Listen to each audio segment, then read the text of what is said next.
Welcome to today's podcast with the theme The Reality of Being Jobless in Modern Era. This topic is becoming more relevant today as many young people struggle to find jobs despite having a high level of education or specific skills. We're not only going to talk about unemployment rates, but also the various challenges faced by today's generation. We're joined by three speakers with unique stories and perspectives. Marwan, who is currently struggling to find a job, Mrs. Ayumi, an economic professor who will offer an academic perspective, and Talita, a young woman who decided not to continue formal schooling. Let's hear their stories and views. Marwan, you're currently unemployed, right? Could you share more about the main challenges you're facing as a job seeker in today's era? Thank you, Ziza. Yes, that's correct. I've been searching for the job almost a year now. The challenge are quite numerous, from top competition quite numerous, competition to high qualification demands. With every job vacancy, I often find that work experience of specific skills are my priority. So it feels increasingly difficult to get accepted without sufficient experience. Interesting. If I may ask, how do you feel about facing this situation? Are there certain factors that help motivate you to keep going?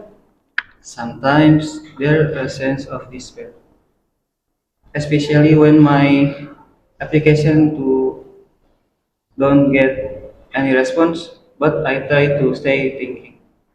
I think there might be better path ahead.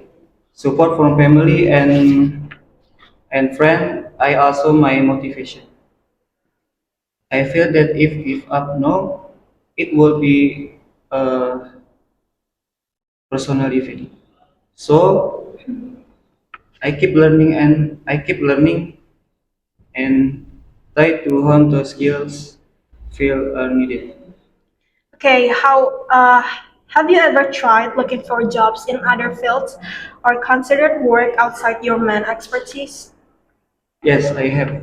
I start doing freelance or temporary jobs for the time being. Although it's not always align with my interest. I feel it's helpful as experience. At the very least, I saw that I think the working and just staying idle. Okay, now let's hear from Mrs. Ayumi as an educator. Ma'am, in your opinion, what exactly causes the rise of unemployment among young people? In my view, the main cause is mismatch between graduates' qualification and market needs. Additionally, there's been a shift industry sectors and that require specific skills, especially technology and digital areas. Many people may feel lost because the skills they learn in college aren't fully relevant or applicable in the job market. Does this mean formal education needs to be updated to better meet market demands? And what's your view on the role of educational institutions here? Educational institutions need to be more dynamic. For example, universities can be collaborate uh, with specific companies or industry to hold internship programs or workshops. That way, students will be better prepared to face world challenges after graduating. Formal education remains crucial, but it needs uh, to be balanced with practical training. Okay, do you think the curriculum in Indonesia has started moving in this direction? There are some universities that have implemented mandatory internship programs or special training programs, but there may still be many that haven't. Another challenge is here how to align The materials dealt with fast developing technology. So there's a big challenge here. Okay, now let's hear from Talita, who chose to drop out of school. What made you decide not to continue formal education, and how has it impacted your job opportunities? Initially, I dropped out of school due to family condition and felt the education was not the only way to achieve success. But as is true not, after dropping out of school, the challenges I faced were quite tough. Many jobs required at least a high school diploma or higher. And what keeps you motivated despite not having a formal diploma? I tried to self-learn skill online such as graphic design and digital marketing. I think it's harder and slower path, but I feel that learning skill I can apply is why survival. Sometimes I feel a lack of confidence, especially in an environment when formal education is heavy value. And now we come back to Marwan. Marwan, how do you see this situation in the future?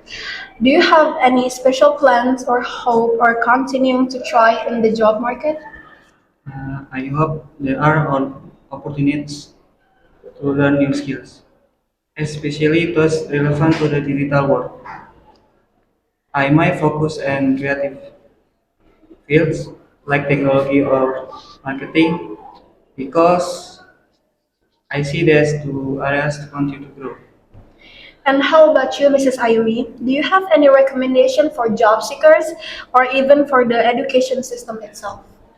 For job seekers, especially young people, never tire of learning and sharpening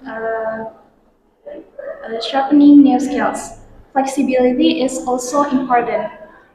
For the education sector, I think they need to keep adjusting to industry needs, strengthening internship programs or industry partnerships. Okay, and Talita, do you have any specific plans for the future? Perhaps considering formal courses or training? Yes, if there an opportunity, I did like to take formal course, especially ones that can provide certificate. I think it will be very helpful, especially if want to work in company that requires formal proof of my skill. As we wrap up this episode, here are some key takeaways that might be useful for our listeners. One, adaptability. In a constantly evolving job market, it's essential to keep learning and updating skills. Two, importance of soft skills. Besides technical skills, soft skills like communication, collaboration, and critical thinking are increasingly in demand. Three, creativity and persistence. Don't be afraid to try new things or jobs that might initially be outside your main interest. This can be valuable experience. Four, independent opportunities. For those struggling in formal paths, there are many freelance or independent job opportunities available that can be learned and pursued. And thank you very much to Marwan, Mrs. Ayumi, and Talita for sharing their perspectives. Hopefully, this discussion can become motivation and a solution for listeners who might be experiencing similar situation. Until next time, see you in episode. See you.